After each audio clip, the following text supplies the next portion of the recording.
बिस्मिल्लाहिर्रहमानिर्रहीम। अस्सलाम वालेकुम। शुमाल एचडी न्यूज़ के साथ मैं हूं अमार उल्फत। आपको बताते चले मशरकी वस्ता में तनाज़ा फैलने के खदशात। इसराइल की जनूबी लबनान के अंदर 5 किलोमीटर के फासले पर शदीद गोलाबारी। लबनानी हिज़्बुल्लाह इसराइल फौज ने फायरिंग और रॉकेटों का तबादला। इसराइल के शाम में दिमश्क हल्ब के इंटरनेशनल एयरपोर्ट पर मिसाइल हमले, 2 मुलाजमीन जहां भाग। इराक में अमरीकी अड्डे, इराक के ऐन अल असद एयरबेस पर हमला।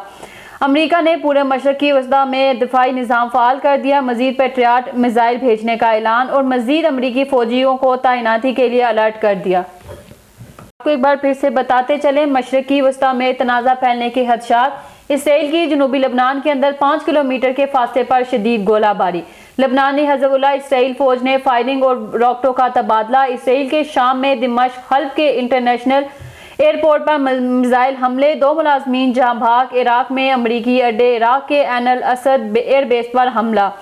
अमेरिका ने पूरे मशरकी वस्ता में दिफाई निज़ाम फ़ाल कर दिया। मजीद पेट्रियाट मिसाइल भेजने का ऐलान और मजीद अमरीकी फौजियों को तैनाती के लिए अलर्ट कर दिया।